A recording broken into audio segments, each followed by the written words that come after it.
Lando Norris takes pole at Spa, the Belgian Grand Prix. Let's go through qualifying. So, Q1. Disappointment for Hamilton yet again. Out in Q1 due to some track limits violation. Mm-hmm. Yeah, a shame. It is a shame.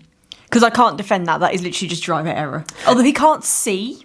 It's a blind corner, and it was marginal. It really was. But all four wheels were behind that. Truly over that line. Yes, so that is a shame. So he'll start P16. He sounded very remorseful in his interview afterwards. He took the blame, said it was very unacceptable. Martin Brundle seems to agree. He's always very critical. So yeah, that's a shame. We hoped with that lap that he'd be definitely at least get into Q2 and maybe start lower in Q3, but we will see. There's tomorrow to play with, right? Exactly. With a wet race, you never know what you can do with the tyres. I hope it's a wet race. They've all set their cars up for wet races. Exactly, Imagine now if it doesn't rain. Yeah, if they've all just done high downforce setups just for no reason. Have a fantastic middle sector and everything else is going to be a bit wet, but we'll see. We will see. We will see. But yes, and that's the main situation for that. The disappointment also for the two Aston Martins, that they are at the bottom of the grid. Mm-hmm. I think at the time as well, at this point now, we still don't know the outcome of the investigation with Stroll and Hulkenberg after the race, right? The unsafe release, yes. So, yeah, when Hulkenberg decided to actually become the Hulk and just smash. So, we've got a couple of damaged front wings. We'll see. Yeah, at this point, we don't know what that stands at. No. That may change too. Indeed. But that takes us on to Hulkenberg, because into Q2, we were hoping that for the first time this season he would get into Q3, but he was denied, unfortunately. He will start P11. He used all of 3 of his wishes on the podium at Silverstone. Yes, that's pretty much all he can do now for the rest of the season. Another disappointment, I'm afraid, Carlos Sainz starting P15. Yeah. After a brilliant qualifying for the sprint. And a brilliant sprint, actually. Yes, and finishing P6. Unfortunately, he'll be starting P15. Yeah. We will see what he can do from there.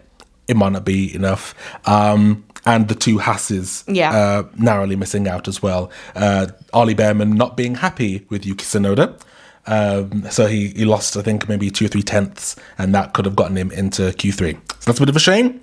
But it's worked out well for Yuki, though. Oh, exactly, because Yuki had a flyer of a Q3. Exactly, absolutely, yes, superb. Yeah, going into Q3, one of the good surprises, Yuki Tsunoda. Mm-hmm. To be honest, Q3 itself was just wonderful to watch anyway, because it just kept getting better and better as each of the final times were put on the board after the session had technically finished. No, I'm happy with that. What a top 5. Yes, exactly. What a top 5. Yes, we've got Norris taking pole, followed by Piastri, then Charles Leclerc. Charles Leclerc? It is Charles Leclerc or Charles Leclerc. Or you could just go, you could go really, really local. Charles with it. Leclerc. Charles Leclerc. P3, he was surprised, everybody was surprised, but a welcome surprise at that. Followed Hopefully he makes it past the first corner. We will see. Maybe, we'll see. He's got an angry Max Verstappen behind him, so he does. We'll see how that all pans out. Followed by Albon, P5. Yeah. Stonking lap. Absolutely wonderful. He very happy shook with that car around all those corners. Yeah. Very happy for him. And then George, and then again Yuki in P7. So a very interesting top 10, I think. Yeah, it's really interesting top 10. I'll be interested to see how it works out tomorrow. Definitely. But I'm also excited because I've put in my predict that the highest number of places gained will be 10, so I'm expecting Ollie Behrman to win. Yes, because that's what's going to happen. Yeah, Ollie Behrman, it doesn't matter where he starts. He always finishes really high. Indeed. In fact, you know who else does that? Hulkenberg. True. I'm hoping Lewis can pull it out the bag as well tomorrow. Yeah, Lewis needs to do a Hulkenberg, and all he needs to do what he did in the Abu Dhabi Grand Prix of last year, where he started P16, P16, and then ended up 4th. I don't think that's going to happen, but we will see what happens with either the weather or really good strategy. We shall see. Maybe other people do a 2-stop race. He can get a 1-stop sorted, and maybe that hard tyre isn't too slow. Mm-hmm. I don't know how it's going to go, but we will see. But yes, a very interesting top 10. It'll be interesting to see what happens at the race tomorrow. Yes, what's going to be your crazy prediction that something that could happen? On track or off track? On track. In the race. I don't know. I think I'd like to see Hamilton climb really high, but realistically, I don't know if he will. I think his best option is to get a really good start, and then we'll see from there. But historically, he doesn't seem to have, for the vast majority of the time, climbed ridiculously high when he started in roughly the place where he started. He seems to sort of hang around that sort of +2 or 3 either side. So we'll see about that. Especially in the Ferrari. Yeah. I think there'll be some switch rounds. I think a few of the sort of lower half of the top 10, I think that's probably going to drop down in favour of the ones in Q2. But we'll see. I think there'll be a lot of movement. I'm expecting if there is rain, we'll have quite a few, like we did in Silverstone, we have quite a few spin-offs. We've already had a few spin-offs with the dry anyway. So, yeah, I think it's going to be carnage. I think if it is wet, it's going to be a crazy race. If it's dry, it'll be a bit boring. I agree. But I think with a wet one, it'll end up being a bit mad. Yes, I think Oscar will take Norris because he'll have the slipstream like Max did. So I think he'll take him. But Norris, if he can pull out a fantastic race, then of course he might be able to sail off into the sunset. But we will see. Hopefully we have some good McLaren battling. That's what I want to see. Yes.